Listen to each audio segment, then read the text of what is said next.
बिस्मिल्लाहिर्रहमानिर्रहीम। अस्सलाम वालेकुम दोस्तों, मैं हूं Usman Ali. Welcome to my channel. और आज की वीडियो के अंदर हम बात करेंगे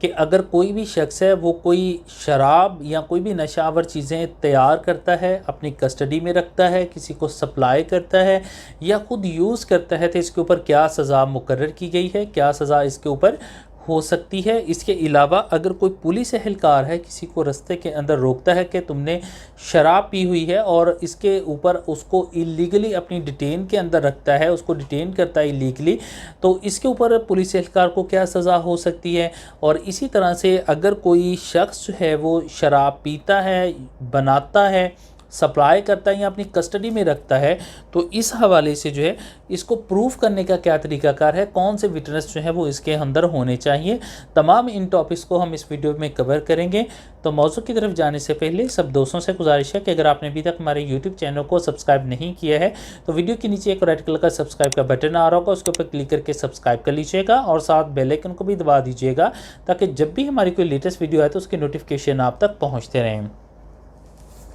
देखिए 1979 के अंदर जो है वो हदूद लॉज जो हैं वो बनाए गए थे और हदूद लॉज के तहत जहाँ पर जना के अंदर भी सज़ा बयान की गई है, जहाँ क़ज़फ़ की सज़ा बयान की गई है, जहाँ चोरी की सज़ा बयान की गई है। इसी तरह से जो है वो अगर कोई शख्स ड्रिंकिंग करता है तो उसके हवाले से भी जो है वो सज़ा को मुतय्यन किया गया है। सबसे पहले हम बात कर लेते हैं सज़ा से मुतल्लिक़ कि सज़ा क्या है और इसके बाद हम देखेंगे कि इसको साबित किस तरह से किया जा सकता है और किन किन रिक्वायरमेंट का होना साबित करने के लिए ज़रूरी है।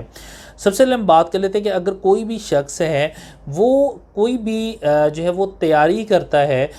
शराब वगैरह की, तो इसके ऊपर जो है वो या तैयारी करता है या उसको सप्लाई करता है, तो उस सूरत के अंदर जो है वो उसको 5 साल तक की सज़ा हो सकती है। इसके अलावा जुर्माने की भी सज़ा होगी, इसके अलावा कोरों की भी सज़ा होगी जो कि 30 से ज़्यादा नहीं हो सकते हैं। और अगर कोई शख्स जो है वो अफ्यून या काके के जो पत्ते हैं उनसे कोई चीज़ें बनाता है तो उनको सप्लाई करता है, तो इस सूरत के अंदर जो है वो उसको उम्र कैद तक की सज़ा हो सकती है जो कि 2 साल से कम नहीं होगी। और इसके अलावा जुर्माना भी होगा और इसके अलावा कोरों की सज़ा भी होगी जो कि 30 से ज़्यादा नहीं हो सकते। और इसी तरह से अगर कोई शख्स है उसके पास कस्टडी में मौजूद है, उसके पास शराब है व्हाट्सोएवर या कोई नशा आवर कोई चीज़ें मौजूद हैं, तो इस सूरत के अंदर जो है वो उसको 2 साल तक की सज़ा हो सकती है। और बेशक उसने अपनी यूज़ के लिए रखे हों या उसको फ़रोख्त करने के लिए रखे हों, तो इसके ऊपर 2 साल तक की सज़ा होगी और जुर्माना भी होगा। इसके अलावा कोरों की भी सज़ा होगी जो कि 30 से ज़्यादा नहीं हो सकते हैं। अगर कोई शख्स है उसके अपने पास कोकेन या अफीन जो है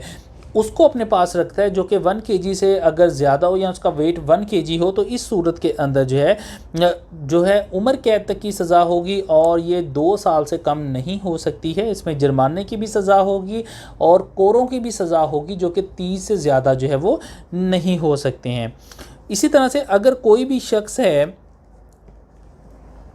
वो कोई शराब जो है वो पीता है या कोई नशा आवर चीज़ें हैं उसने यूज़ की हुई हैं जो कि शराब के अंदर या नशे आवर अशिया के अंदर आती हैं, अगर उसने वो शराब वगैरह पी हुई है और इसके अंदर वो अरेस्ट हो जाता है, वो पकड़ा जाता है और ये चीज़ साबित हो जाती है कि उसने कोई नशा आवर चीज़ इस्तेमाल की हुई है या शराब वगैरह पी हुई है, तो इसके ऊपर उसको 3 साल की जो है वो सज़ा हो सकती है और इसके अलावा 80 कोरों की भी जो है वो सज़ा होगी। अब यहाँ पर हम बात कर लेते हैं कि इसको साबित करने के हवाले से कि इसको साबित कैसे किया जा सकता है।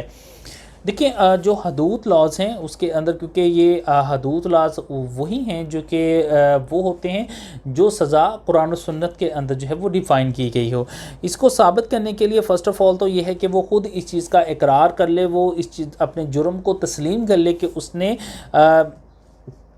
जो शराब है वो पी हुई थी या उसको फ़रोख्त कर रहा था या उसको मुंतकिल कर रहा था या अपने पास रखी हुई थी, यानी इसमें से कोई भी जो जुर्म है उसको एडमिट कर लेता है कि उसने ये जुर्म किया है, तो इस सूरत के अंदर भी जो है वो उसको सज़ा हो सकती है। सेकेंडली जो है वो अगर उसने एडमिट कर लिया लेकिन उसको सज़ा सुना दी गई और सज़ा एग्जीक्यूट होने से पहले, सज़ा के ऊपर अमल दरामद होने से पहले अगर वो इस चीज़ से डिनाई कर देता है कि उसने शराब नहीं पी थी या उसने इससे रिलेटेड कोई ऑफेंस नहीं किया था, उसने कोई शराब की तैयारी नहीं की थी, उसने कहीं पे मुंतकिल नहीं कर रहा था, या उसने अपने पास रखी हुई नहीं थी, तो अगर वो बिफोर पनिशमेंट सज़ा के अमल दरामद होने से पहले इनकार कर देता है तो इस सूरत के अंदर भी जो है वो हद अप्लाई नहीं होगी। इसके अलावा जो है दो इसके अंदर जो है वो मेल विटनेस चाहिए। इसमें फ़ीमेल जो विटनेस है उसको जो है वो एडमिसिबल नहीं है। दो मेल विटनेस जो है वे चाहिए होंगे। अगर कोई भी जो है वो विटनेस है वो मुकर्रा जो है वो सज़ा जो भी मुकर्रर की गई है या उसको सज़ा हो चुकी है वो सज़ा एग्जीक्यूट होने से पहले, उस सज़ा के ऊपर अमल दरामद होने से पहले डिनाई कर देता है, तो उस सूरत के अंदर अगर दो मेल विटनेस से कम तादाद हो जाती है, दो अगर विटनेस पेश हुए तो उसमें से एक डिनाई कर देता है तो अब एक बाकी रह गया, तो इसके ऊपर भी जो है वो हद अप्लाई नहीं होगी। इसके साथ जो है अगर कोई भी पुलिस एहलकार, इसमें मैं आपको ये भी बताता चलूँ कि अगर जो है वो नॉन मुस्लिम के ऊपर कोई एलिगेशन मौजूद है तो उसमें नॉन मुस्लिम जो है वो गवाह हो सकता है, लेकिन अगर कोई मुस्लिम जो है वो इसके अंदर मुल्ज़म है तो उस सूरत के अंदर सिर्फ मुस्लिम ही जो है वो गवाह हो सकता है। नॉन मुस्लिम की इसमें गवाही फिर जो है वो तस्लीम नहीं की जाएगी।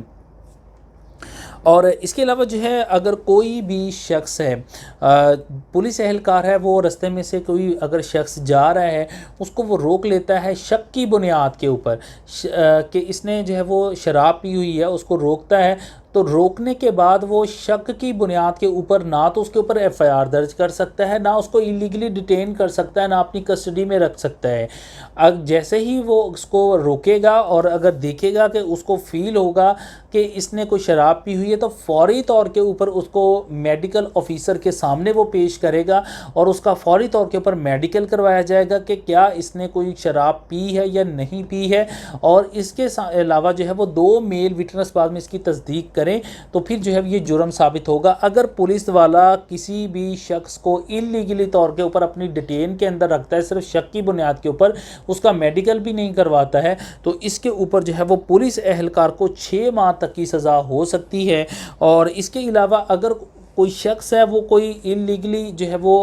मंशियात को लेके जा रहा है, कोई शराब को, और वो उसके कब्ज़े से बरामद हो जाती हैं, तो जितनी भी चीज़ें हैं उसकी जो है वो फौरी तौर के ऊपर रिकवरी के बाद जो है उसकी रिकवरी डालेगा और उसको जो है वो लेबॉर्ट्री के लिए अंदर फर्दर जो है वो प्रोसीडिंग के लिए भेजेगा। अगर वो ऐसा नहीं करता है तो इसके ऊपर भी जो है वो उसको 1000 रुपये जुर्माने की सज़ा हो सकती है। अब तो 1000 रुपया जो है वो कोई इतनी वैल्यू नहीं रखता क्योंकि ये 1979 के अंदर लॉ बनाया गया था। उस वक्त डेफिनेटली जो है वो 1000 की बहुत ज़्यादा वैल्यू थी, लेकिन इसमें अगर बेशक जो है वो 1000 रुपये की इतनी वैल्यू नहीं है, लेकिन इसमें अगर 1000 रुपये की भी उसको सज़ा हो जाती है तो वो नौकरी से जो है वो जाता रहेगा। तो इसमें अगर कोई भी शख्स है, ये सज़ाएं जो हैं अगर कोई सप्लाई करता है, तैयार करता है, तो इसके ऊपर जो है वो 5 साल तक की सज़ा और 30 कोरों की सज़ा हो सकती है। और इसको साबित करने के लिए जो है वो मेल विटनेस जो हैं वो जो कि तज़कियत शहूद के ऊपर पूरा उतरते हैं वो उनको पेश करना ज़रूरी है। तज़कियत शहूद से मुराद ऐसे विटनेसेस हैं जो कि जिन्होंने कभी कबीरा गुनाह किया ना हो, सगीरा से जो है वो परहेज़ किया हो। अगर इनके ऊपर जो है वो पूरा उतरते हैं तो उनकी गवाही हदूद लॉस के अंदर जो है वो एडमिसिबल होगी, मानी जाएगी, अदरवाइज जो है वो उनकी गवाही जो है वो तस्लीम नहीं की जाएगी। इस मौजू से मुतल्लिक़ अगर आपका कोई फ़र्दर सवाल है तो आप वीडियो के नीचे कमेंट करके पूछ सकते हैं। थैंक फॉर वॉचिंग एंड अल्लाह हाफ़िज़।